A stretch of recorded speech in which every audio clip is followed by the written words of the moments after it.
My partner and I are in a long-distance relationship. He is incredibly handsome, while I have a more average appearance with a bit of extra weight. Despite what others might say, we make sure to video chat every day, doing silly things together without ever growing bored. To surprise him, I saved up enough money to buy a ticket to Canada. That night, I waited outside his apartment until midnight. Eventually, I saw him return, laughing and chatting with another girl, stunning and full of energy. The moment he noticed me, his smile froze, and he quickly let go of the girl's hand. "It's not what you think," he began. "Why didn't you call me when you got off the plane? This city isn't as safe as back home," Liam said as he walked over, taking off his jacket to place it over my shoulders and holding my cold hands. I pulled my hand back, trying to hide my feelings. "I did call you, but someone else answered." Liam looked confused, but before he could respond, the beautiful girl next to him spoke up. "I'm sorry, Liam, it's my fault. You were talking to the project team and your phone was on the table, so I answered it for you. I asked her to call back later, but then the battery died." The girl was strikingly beautiful, the kind who turns heads with just a glance. Standing next to Liam, they looked like the perfect couple. The girl walked over and adjusted my jacket. "Don't blame Liam. It was my fault. You didn't have too rough a time, did you?" I shook my head. "No." She gave Liam a familiar, comfortable look. "If you did suffer, you must tell us. Otherwise, Liam will never forgive me." Liam laughed. "Who would dare bully you? Your fan club would be after me." "Oh, I haven't introduced you two yet. This is my girlfriend, Jessica. And this is Sophia, a friend of mine." Sophia, a name as lovely as her bright and generous personality. As Sophia followed Liam upstairs, I finally asked him, "Are you two living together?" Sophia playfully answered before Liam could. His tone was calm, but with a hint of a smile. Yes, Sophia's old apartment had some big guys move in and it wasn't safe for her. I suggested she stay here since there was a vacant room in this building. Sophia teased him. "He's so sure he's safer than those guys. What do you think, Jessica?" I stayed silent as Liam led me back to his room. The furnishings were still the ones we had picked out together during our video calls. Liam took out an extra blanket and pillow. "Did you come alone?" "You didn't need to. I would have visited once I finished my project. Plus, I'm only here for a year and it's almost over." Liam still saw me as the shy bookworm who had never traveled abroad. Yes, I came at the wrong time. I didn't ask him why he was holding Sophia's hand when they returned. My emotions were already drained during the 7 hours I waited for him. All the strategies I had carefully recorded in my notebook now seemed like a joke. When I saw Liam and Sophia walking toward me, smiling, I felt more numb than anything else. Everything had been pointing in this direction. Over the past month since Liam mentioned joining a project, our routine had changed. We used to video call every day, sharing even the smallest details of our lives. But then he started finding excuses to skip the calls, claiming he was too busy even to reply to my messages. The time difference became more of an issue. I noticed that Liam, who had never been interested in projects, suddenly became involved in one and grew more distant. But I deceived myself into believing in him. Since he was busy, I decided to come and see him. "You know that's not what I meant," Liam said, burying his head in my neck as he used to, breathing shallowly. "This project has been exhausting, and I've been neglecting you. I've made you suffer, Jessica." I excused myself to take a shower, avoiding his touch. After showering, I turned off the lights, and Liam hugged my waist, his voice low. "Jessica, I've missed you so much." "Liam, I'm on my period."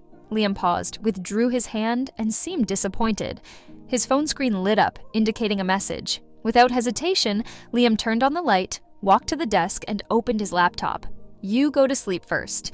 I'll work on the project a bit longer." I watched as he opened the project file but didn't make any changes. Instead, he took several photos. In 1 minute, he checked his phone more than 10 times, and the smile on his face never faded. About half an hour later, he suddenly remembered my presence, turned around, and apologized. "Sorry, Jessica. I need to make some changes to the project." "I've been swamped with this project lately, and you wouldn't really understand it.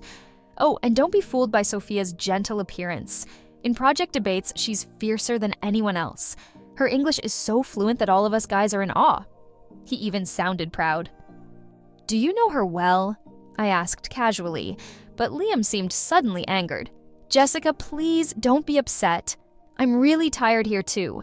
You came all this way to see me. I don't want any unpleasantness between us." Since middle school, Liam has always been the school heartthrob. Countless girls chased after him, and his desk was always filled with pink love letters. He was average academically, but excelled in everything outside of school, good at games, basketball, and always had a bright, sunny personality. Because of my close relationship with Liam, people often mentioned us together, making me seem more ordinary in comparison. But he never cared about what others thought and always walked to and from school with me. On weekends, he would hang out with me. And if I felt down, he'd buy me gifts to cheer me up. By high school, I decided to distance myself from him, and that's when he panicked. In his haste, he told someone who confessed to him, "I already have a girl I like, Jessica." This was the first time I heard him say he liked me. "What's wrong with her? She has a good personality, she's smart, and she sings well." He listed my good qualities, and then asked if I would be with him. I agreed because I liked him too. But the negative comments didn't stop just because I was with Liam. It seemed that at that age, looks mattered more than grades or character. Good-looking people were luckier than those with average appearances. Our photos were posted online, and many negative comments followed. People said I looked plain, that my body wasn't good, and that I embarrassed Liam. Some even edited the photos, replacing my face with the school beauties, saying, "Now that looks better." Every time Liam saw those comments, he got angrier than I did. He would find those people and argue with them, telling them they couldn't compare to even one of my fingers, and that I was the most beautiful to him. Knowing about my insecurities, he complimented me daily, telling me how cute I was and buying me lots of flowers. I tried to learn how to dress better and do makeup, but it didn't have much effect, and my grades dropped significantly. Liam would wipe off my eyeliner and lipstick saying, "Jessica, I like you as you are. You don't need to change yourself." We both endured the pressure of public opinion and stayed together for 3 years. Then came the college entrance exams, the Great Divide. He didn't do well and was eventually sent abroad by his family. I, on the other hand, got into one of the top universities in the country, as I had hoped. The day he left, I cried uncontrollably. He patiently comforted me, saying, "You're so outstanding. I should be the one worrying about someone else taking you away. We'll video call every day and keep in touch often. I'm only going for a year. After a year, I'll come back and find you." To reassure me, he even introduced me to his family, and we tentatively established our relationship. I thought that with this double assurance, we could get through this year of long distance, but I underestimated the time difference, the distance, and overestimated our relationship. Just as Liam was closing his laptop, a sudden sound of shattering glass came from the next room. He rushed out, and I tried to keep my voice steady. "It's late. Where are you going?" "It sounds like something happened with Sophia. I need to check on her." The absurd part is that Sophia hadn't even made a phone call, yet he rushed over without a second thought. Another hour passed, and it was already 3 in the morning when Liam finally returned. His eyes were filled with guilt. "I'm sorry, Jessica. I should be spending time with you, but something happened with Sophia. You know, we're both studying abroad, and we should look out for each other. You understand, right?" I turned my back to him and asked, "What happened to her?" "Oh, it's nothing serious. She just accidentally broke a thermos and got a small burn." Nothing serious. Yet it kept him there for 3 hours. Sensing my mood, Liam became slightly impatient. "Jessica, you don't need to be so hostile towards Sophia. She's a good person, and you two could become great friends." He looked at me hopefully, as if he genuinely believed that. Whenever he mentioned Sophia, there was nothing but praise and concern in his words. "I'm tired. Some things aren't worth arguing about." After a long flight and 7 hours of waiting, I was too exhausted to feel anything. The next morning, Liam told me he didn't have any classes and could take me out for the day. I remembered the fun places in Canada he had mentioned during our video calls. "Jessica, it wasn't easy for you to come all this way. I took time off from my professor and the project team. Today is dedicated to my girlfriend." He excitedly pulled me out of bed.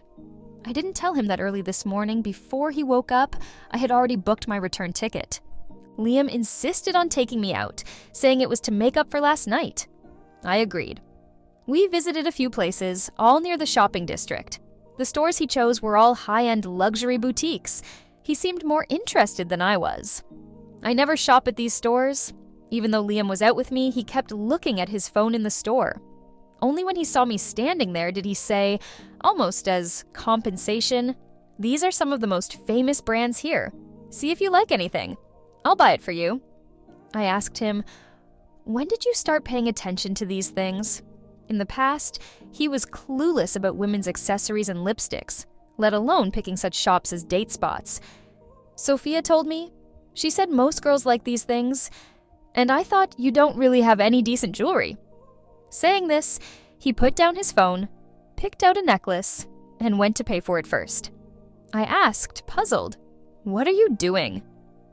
Liam replied, "Oh, it's Sophia's birthday soon. She mentioned liking this for a while, and I didn't want to overthink it, so I bought it as her gift." I smiled. "Well, since you've bought it, can we leave now?" Liam seemed to realize something and looked nervous.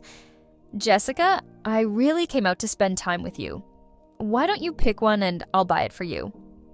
I casually picked a necklace from the counter. "How about this one?" Liam instinctively glanced at it and looked troubled. "Jessica, maybe pick another one. I already bought this one for Sophia." I raised an eyebrow. "Then let's go with this one. What's wrong with both of us wearing the same necklace?" Liam sighed. "Can you stop being difficult? I really don't want to say this, but it's for your own good. If you wear the same necklace as Sophia, people will naturally compare you. You don't want them talking behind your back, do you? In other words, if I wore the same necklace as Sophia, she would look better, and I would just be a poor imitation." I said nothing. I used to be so insecure that I wouldn't dare take another bite of food, would go out covered in a mask and hat, and only wore loose clothing because I was unhappy with my figure. Liam felt sorry for me, constantly encouraging me, saying I deserved the best things in the world. To stay together, I endured countless criticisms. Even a simple photo could be used as a weapon against me. But the old Liam would build up my confidence bit by bit. He used to say that looks are just superficial, and that people didn't see my inner beauty because they didn't understand me. He said that after spending so much time with me, he loved me and genuinely found me beautiful. Liam knew exactly what kind of comments would break me. By now, I had grown used to what others said about me. But hearing these words from Liam's mouth was different. He knew how much pressure I had endured. I fought back tears. Liam, frustrated, ruffled his hair and bought me the necklace anyway. "Jessica, I didn't mean it like that." He put the necklace on me, and just then Sophia appeared at the entrance of the store. She was with a rather handsome guy, not much different from Liam. Liam tensed up. When Sophia saw the necklace on my neck, she couldn't hold back her tears anymore. They rolled down her beautiful face. The boy next to her panicked too, rushing to comfort her. And I just stood there quietly, watching Liam's reaction. He clenched his fists. 1 second, 2 seconds. Finally, as Sophia turned to leave, he didn't hesitate and ran after her. I calmly took off the necklace and turned to the store clerk. "Can I return this?" The clerk, a young woman, bit her lip, thinking for a moment before slowly replying, "You can return it, but honestly, miss, you look really beautiful wearing it. This expensive piece suits you, and you deserve to enjoy pretty things, just like any other girl." Sometimes the kindness of a stranger can break down a person's emotional defenses. "Thank you, but I'd still like to return it." With the money in hand and nowhere to go, unfamiliar with the place, I tried calling Liam, but his phone was busy. I still had my luggage at Liam's apartment, so I went back. Without a key, I sat on the steps outside, waiting for a long time. By the time my phone's battery was down to 10%, Liam finally called. The noise in the background was loud, like he was in a bar or somewhere similar. "Sorry, Jessica. Why don't you keep shopping for a bit? I can't leave right now. I still have my luggage at your apartment, and my phone is about to die." Liam thought for a moment and then said, "All right, Jessica. I'll send you an address. You can come here to get the key and head back." I followed the address to a nearby bar. After giving Liam's name, someone led me to a private room. As soon as I entered, I was hit by the smell of smoke and alcohol. Amidst the crowd, I spotted Liam and walked over to ask for the key. A guy nearby eyed me for a moment and then asked Liam, "Is she a relative of yours?" Liam avoided my gaze, looking as if he couldn't bring himself to say it. After stammering for a while, he finally said, "She's my girlfriend." Oh, that look, the same malicious look I had seen from people around Liam in the past. "You're into someone like her?" The others chimed in, feeling sorry for him. "Yeah, I thought you and Sophia were a couple." Liam lowered his head, letting out a bitter laugh. "Sophia's so amazing. There are plenty of guys after her. Does she really need someone like me? We all know Sophia likes you. You're the only idiot who doesn't see it. Seriously, if you make Sophia sad, I'll be the first to come after you." I interrupted the chatter around us. "We broke up. He's free to pursue Sophia now." Then I took the key Liam had left on the table and walked out. Behind me, all I could hear were countless congratulations. "Finally broke up with the ugly girl. We've been waiting for you to make it official with Sophia. This calls for a celebration." I listened to their comments calmly, feeling numb inside. After packing my things at the apartment, and just as I was about to leave, my professor suddenly called. "Zhao Li, I noticed you took leave to go to Canada. Are you still there?" "Yes, Professor. I have a flight back later today." "Can you change your ticket and stay a few more days? We have a collaborative project with U University, and you can go on my behalf. All expenses will be reimbursed." I hesitated. U University. That's where Liam and Sophia studied. The professor sounded puzzled. "Is there a problem?" "No, none at all. By the way, you have a senior who's currently working in this city. If you encounter any difficulties, just reach out to him. I've already informed him, and he'll take care of you." Soon, I received a new message. "Hello, Junior. I'm Michael." After adding him as a friend, Senior Michael learned about my situation and arranged a place for me to stay. This place is close to the school and far from rough neighborhoods. Relatively safe. You can stay here for the next few days. Just as I was about to reply with okay, Senior Michael sent another message. "Sorry, I didn't think it through. I heard from the professor that you've never been abroad before and came alone this time. Send me your address, and I'll come to pick you up." I replied, "Okay." I stood outside the apartment with my luggage, waiting for him to arrive. At that moment, Liam rushed back. Seeing me, he immediately started questioning, "What's the meaning of this? What kind of tantrum are you throwing now?" I pushed him away and looked into the distance. Exactly what it sounds like. Why bring up breaking up out of the blue? You came all the way from home because you're in love with me, right? So what's this about? I even told them you're my girlfriend. I clenched my fists, feeling the cold wind bite deeper with each passing moment. I let out a few cold laughs, a chill rising in my heart. "Do you think acknowledging me as your girlfriend is some kind of bonus?" Liam opened his mouth to respond, but had nothing to say. "Liam, I'm tired. I've been in this relationship with you for so long, and I'm really tired." Liam finally voiced his real thoughts. "Fine, we can break up, but you tell my parents. Since Liam's parents found out about us, they've been more eager than Liam for us to stay together." I refused. "You've got a beautiful new girlfriend. They'll be thrilled." Liam frowned. "My parents don't like me dating pretty girls." I smiled but didn't say anything. Maybe realizing I was serious about breaking up, he asked again to be sure. "You really want to break up? Think carefully. Nowadays, everyone is about appearances. Who else would like someone like you besides me?" I looked at him, feeling like I was seeing a stranger. "Liam, do you even remember why you liked me in the first place?" Liam paused, saying nothing. "Never mind. It's normal not to remember. If you did, we wouldn't be breaking up." We had been together for so long that the memories of how it all started were fading, forgotten along with any reason to cherish it. In my line of sight, I saw a car approaching. And on the other side, Sophia was running over, out of breath.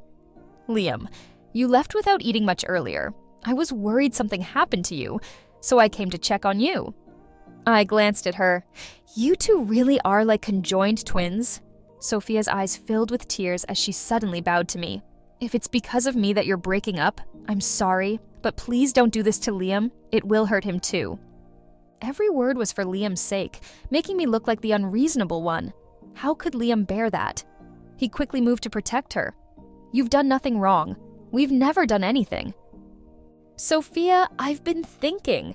Could it be that Jessica saw your phone when you came to see me? That's the only reason I can think of. The innocent look in her eyes hit Liam like a revelation.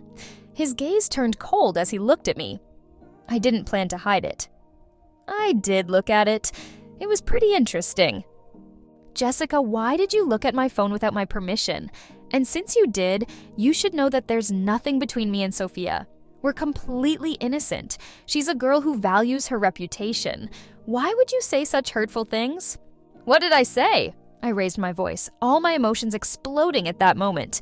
From the moment you came back holding her hand, what did I say? It was all just his instinct to favor and protect her while assuming the worst about me. So that's what it's about. Jessica, just because you're not good enough doesn't mean you should be jealous of Sophia's looks. Beep, a Mercedes screeched to a halt in front of us. The blaring horn was deafening for a full 5 seconds. Liam covered Sophia's ears, angrily ready to confront the driver. But as the car door opened, a man stepped out, adjusting his suit. Seeing the driver's face, Sophia instinctively smoothed her hair. I furrowed my brow, trying to recognize him. The man bypassed Sophia and walked straight up to me, bending slightly. Jessica, right? I'm Michael. I nodded. Hello, Senior. Senior Michael naturally took the suitcase from my hand. Let's go. Get in the car. The car sped away. Thinking back to Sophia's hesitation earlier, I suddenly felt a sense of satisfaction. Michael glanced in the rearview mirror and shook his head regretfully. They said all that about you, and you still spoke to them so kindly. Maybe I'm just born to be a pushover. It's not easy to change the deep-seated insecurity that comes from within. A girl needs to learn how to curse a little. You can't always be so good. Michael paused, then corrected himself. Never mind. The old man doesn't want me to lead you astray. Just be yourself. You're fine the way you are. Your professor should have already sent you the materials, right? Prepare well over the next few days. When the time comes, you'll be representing him at U University to give a report. I heard there are a few project teams at U University researching the same field. Their intention is for you to listen to their presentations and provide some guidance and suggestions. Me? Michael patted my head. Don't worry, I've looked over their project proposals. There are plenty of issues. Just pick a few points to talk about, and you'll be fine. In the days that followed, I focused on preparing my report. Liam's parents suddenly called. Somehow they had learned about our breakup. Jessica, have you and Liam been having a little disagreement lately? That boy is always so rash. Please be patient with him. I calmly replied, Uncle, Auntie, we've already broken up. We're both adults and made this decision after careful consideration. As his parents, we know Liam. He must really like you. You've maintained this long-distance relationship for so long, and you went all the way to see him. Doesn't that mean you still care about him? I used to like him, but not anymore. Uncle, Auntie, there's no need to persuade me. Not long after hanging up, another unfamiliar number called. After thinking about it, I decided to answer. Jessica, what did you tell my parents? You're the one who wants to break up, so why drag Sophia into this? Without hesitation, I hung up and blocked the number. Once the report is over, I'll return home and completely close this chapter. The day before the presentation at U University, Michael sent me a few project proposals from U University students. One of them happened to be from Liam and Sophia's team. I took a careful look. I couldn't help but laugh. So this is what he had been working so hard on all this time. The presentation hall was packed. I followed the professor from U University to the backstage to set up the PowerPoint. In the backstage, I saw Liam and Sophia again. They were standing together, waiting to upload their team's presentation. When Liam caught sight of me, he instinctively let go of Sophia's hand and looked at me as if wanting to say something but couldn't. I walked past him and uploaded my own presentation onto the computer. On the other side, Sophia seemed upset with him. They even started arguing over something as simple as uploading the presentation. Feeling annoyed, I slipped out into the hallway to get some fresh air while others tried to mediate. Michael walked over, glanced at the people in the backstage, and chuckled. Well, talk about a small world. So, feeling any extra pressure? I frowned, thinking about their project proposal. How did they convince the professor to approve their project? Michael shook his head. That I don't know. The presentation began. I briefly introduced myself on stage. Sophia was sitting in the front row. When she saw it was me, she frowned. That look, the same look I've been dealing with for years. It's a look that comes with a built-in prejudice. "Jessica?" the professor next to Sophia asked her. "Do you know her? This girl is very capable. The professor she's working with is a big name in this field. If you want to dig deeper into this area, you should learn from her." Another guy in Liam's team muttered, "That's his ex-girlfriend?" The professor seemed surprised. "An ex-girlfriend this talented? Did she dump you?" "He's the one who dumped her." What a shame. Liam looked at me with a complicated expression, unable to take his eyes off me. I pretended not to notice and delivered a clear, concise presentation on the latest findings from our team. It was met with applause from the audience. I've heard a lot about Professor Chen's outstanding student. Today I can see she truly lives up to the reputation. It's great to see such promising talent. Amid the praise, I stepped off the stage and took my seat among the judges. Next up was Liam's team's presentation. Surprisingly, all 3 members of Liam's team seemed in poor condition. There were at least 10 mistakes in their presentation, and the PowerPoint was full of flaws, like something thrown together at the last minute. I listened with a frown the entire time. Sophia stood on stage, lips pressed together, saying nothing. The audience was full of murmurs. "She's so pretty, but who knew she'd make such a mess of a simple presentation? You really can't judge a book by its cover. Probably spent all her time on romance instead of work." The microphone was handed to me, and I critiqued sharply. The workload is insufficient. I think before considering more constructive feedback, your team should first focus on the basics. Let's not even talk about the content. Just the basic formatting was neglected. How can you expect the details of your work to be taken seriously? Compared to her usual pride, Sophia looked down, her face flushed with embarrassment as she stood there defending their work. Michael leaned in and whispered, "I just found out that this girl was caught 2-timing both with members of the same team. In the study abroad circle, it's not that big, so any little thing spreads quickly. It seems she was trying to secure the first author spot on this project, which is why she got involved with 2 key members of the team. Your ex-boyfriend was probably one of her victims." Thinking back to the guy I saw with her in the shopping district, I realized that must have been Sophia's other boyfriend. Oh, and her other boyfriend isn't letting this go easily. Word is, it also came out that she was involved with a British professor at U University, playing the role of the other woman. Maybe she really thinks being pretty is enough to play around with so many men. Michael kept rambling on. "Honestly, I don't see the big deal. There are plenty of women in the world more beautiful than her." "You're being noisy." "Huh?" I interrupted him. "I said you're being noisy." "Oh, getting bold now, huh? Starting to boss your senior around." After the presentation, I politely declined the U University professor's invitation to dinner. I needed to hurry home. Liam rushed after me, his hair tousled by the wind in his haste. "Jessica, wait! I called you so many times afterward, but you didn't answer." I asked him indifferently, "Is there something you need?" He hesitated, taking a moment to process my tone. "Are you still mad?" I shook my head. Liam seemed to grasp at this like a lifeline, eagerly telling me, "Jessica, I'm not with Sophia." I followed his lead and asked, "So what?" His tone became pleading. "Can we go back to how things were?" "No." Liam caught sight of Michael standing nearby and suddenly sneered, "Oh, I see. You already have another man by your side? I guess you came here for him, not for me. All that pretending to care about me, acting like you loved me, it was all fake. And by the way, this is Enyer of yours. Jessica's been on her period these past few days. I bet she's been a real burden on you." Slap. Without hesitation, I slapped him across the face. In a low voice, I said, "Watch your mouth before you speak." Not long after that day, the wife of the professor Sophia had been involved with confronted her at school in front of all the students and teachers, revealing irrefutable evidence of their indiscretions. Each photo was proof of their inappropriate behavior. Sophia knelt, begging for mercy. From the wife, from Liam, from her ex-boyfriend, from the professor. But no one could save her. Sophia's actions at school led to a public reprimand and ultimately her expulsion amidst a chorus of scorn. At the same time, Liam's project was revoked by U University. A flood of criticism rained down on them. The envy they once inspired now turned into widespread disgust.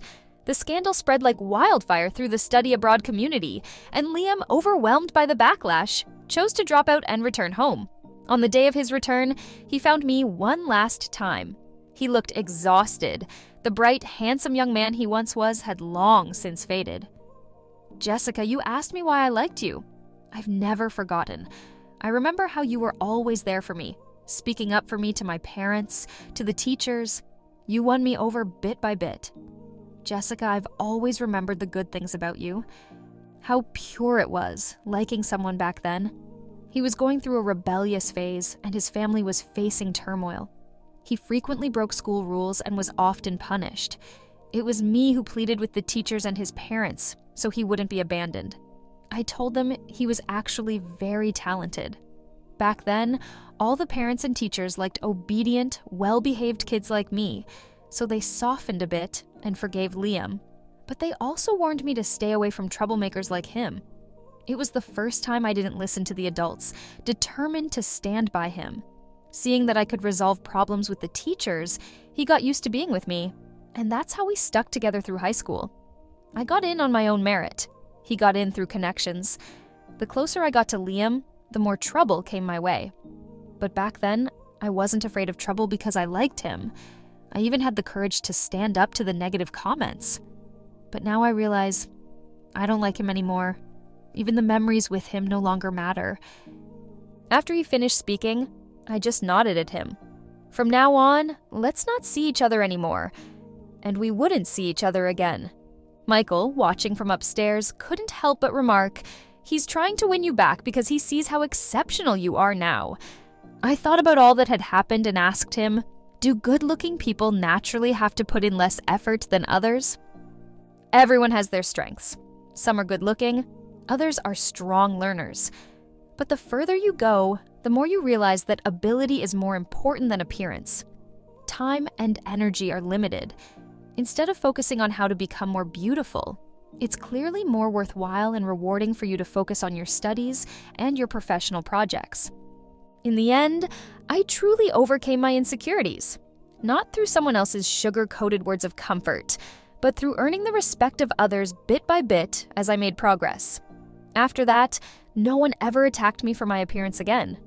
When people talked about me, it was mostly about my solid knowledge, strong learning abilities, outstanding capabilities, and excellence. I looked into the distance and slowly smiled. I deserve someone better, and I deserve a better future.